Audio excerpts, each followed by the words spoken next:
Assalamualaikum warahmatullahi wabarakatuh. Kami dari kelompok 9 akan memaparkan video hasil diskusi mengenai tata cara penanganan perkara hukum, persaingan usaha oleh KPPU dan bagaimana upaya hukumnya. Diskusi ini akan dimulai oleh rekan saya. Dipersilakan.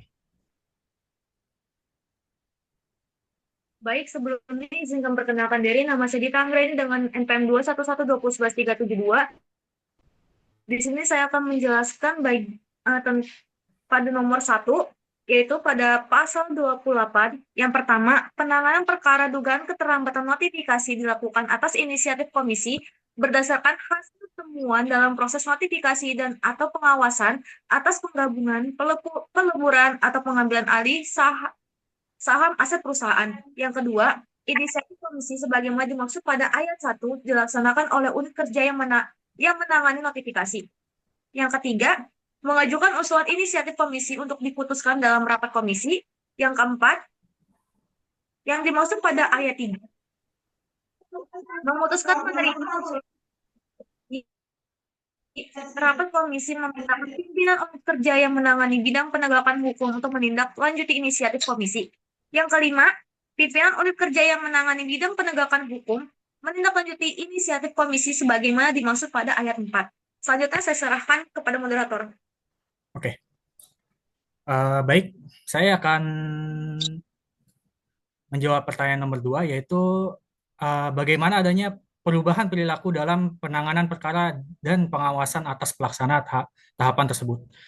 Ya, di situ ada uh, perubahan perilaku pada tahap penyelidikan diajukan kehadap pelanggaran selain orang yang dapat didengar keterangannya sebagai saksi. Orang yang dapat memberikan keterangan ahli uh, tentang surat dan dokumen, menyampaikan laporan dan tentang inisiatif komisi. Uh, Perubahan perilaku pada pengawasan meminta keterangan kepada pihak terkait, meminta dan menyampaikan surat, melakukan pemeriksaan setempat, verifikasi dan validasi terhadap surat, melakukan analisis surat, dan melakukan analisis surat. Baik, selanjutnya akan dilanjutkan oleh rekan saya untuk pertanyaan nomor 3. Baik, saya akan menjawab pertanyaan nomor 3, yaitu jelaskan mengenai adanya tahapan pemeriksaan cepat. Tahapan pemeriksaan cepat untuk menangani dugaan pelanggaran hukum persaingan usaha dengan cara lebih efisien dan responsif. Dengan prosedur lebih sederhana dan waktu yang lebih pendek. Diharapkan perlindungan terhadap persaingan usaha dan kepentingan konsumen dapat dilakukan secara optimal. Saya kembalikan ke moderator. Oke,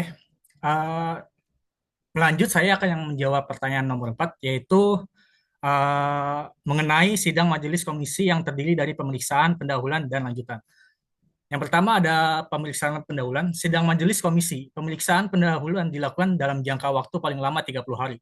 Diawali dengan tata cara pemeriksaan pendahuluan, tanggapan terlapor, pengakuan oleh terlapor, dan hasil pemeriksaan pendahuluan yang merupakan simpulan majelis komisi untuk melanjutkan perkara ke pemeriksaan lanjutan, berdasarkan pada pasal 57. Yang kedua ada pemeriksa lanjutan. Sidang majelis pemeriksa lanjutan dilakukan dalam jangka waktu paling lama 60 hari. Sidang ini memuat agenda pemeriksa alat bukti dan penyampaian simpulan hasil persidangan oleh investigator sehingga berdasarkan pemeriksaan alat bukti terlapor kepada majelis hukum dengan menyusun simpulan sebelum berakhirnya sidang majelis komisi pemeriksaan lanjutan berdasarkan pada pasal 68. Berikut selanjutnya soal nomor 5 akan dijelaskan oleh rekan saya.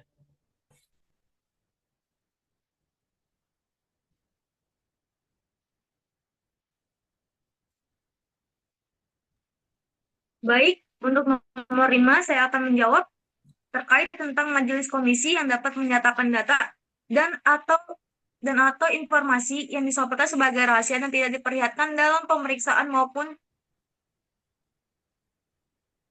dicantumkan di dalam selain berdasarkan permintaan para pihak pada pasal 59.